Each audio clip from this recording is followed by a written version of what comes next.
Alright, 7 or 7 p.m. December 1, 24. Mabernesi Part 1 Evening Relationship. Alright. Oh! Uy! Mangaon ta, guys.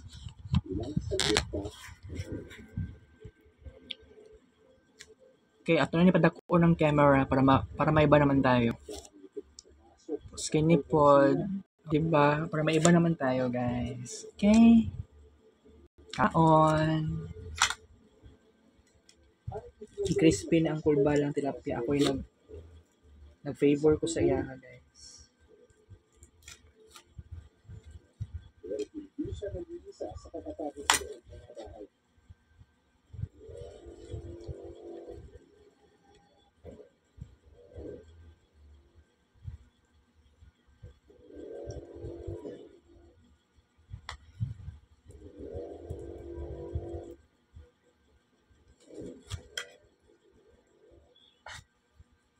Si Baraota ang ligo ng dugo. Siya ang ultimate. Ang paglatagit, isa naman ang bahay.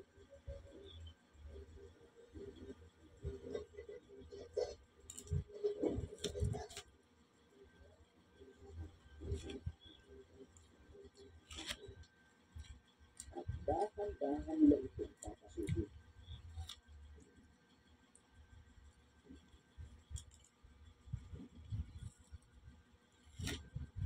Pero, hinahalumpat nila ang kaawat dyan na nakita.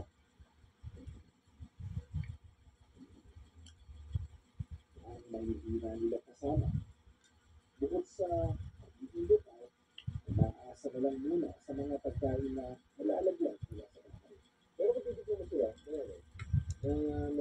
parang may pinupulot sila din sa kita. Yung kamisong sa house, may isa-isa silang dapat sa diretso sa bibig. Parang mga bata talaga yung nila yung behavior. Amag silang niluluto, ingat na magmamasigla sa paligid. Pero handa din sila makipagsakalan.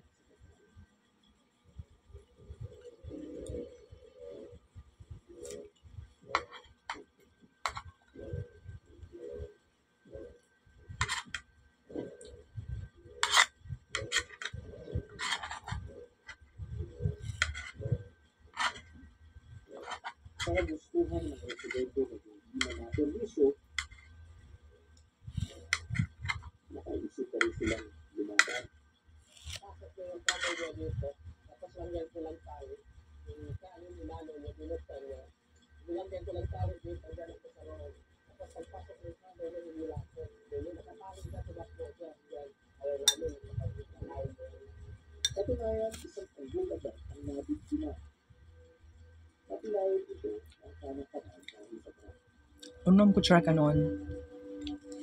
Unom ko tinamot. Tilapia, penerito. Kuting tipidis, right? Paano yung napag-desisyonan ng mga tao dito? Wala din siya. Natatakot din kami kasi isang araw kung nakatalo din. Kutsarao na lang nako niya.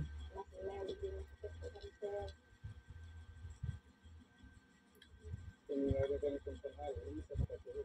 Kasi sila ng munggo na papagpay. Kapag matutulog sila, at kapag kailangan talaga ang pagkain ay secure.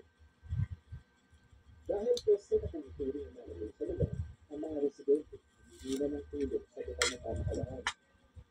Nagawa ng resolusyon ang LGBT dito para hindi na mawala ang mga injuries sa kanilang lugar. Problema nga ng mga tao dito, mantis na sila, pumasok na rin sa bahay nila, manginihasa na, at saka yung mga halaman talaga nila ang kinakain na ng mga mantis. At wala naman kaming alternative na kasi sa rin at sa religion ng Islam, hindi rin sa pwedeng kainin. O kaya, yun ang mga solution nila na kung pwede sana, i-collect mo kung ma-aprobahan mo.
minsan kung nag-dive, never pa ako nakakita dito sa ilalim ng dagat. Ito lang para sa Mindanao, makikita sila marami.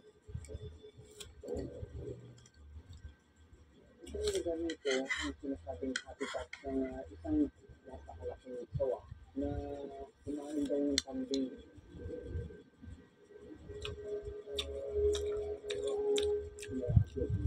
Unang kutsara.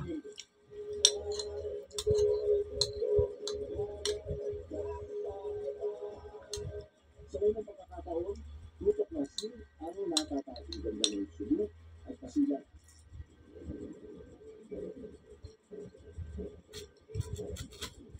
Sa nagpapagputang mundo ng tao at buhay. Dua ka higop. Sila nga pa ang totoong kaaway. At sila ay matitirang katilang.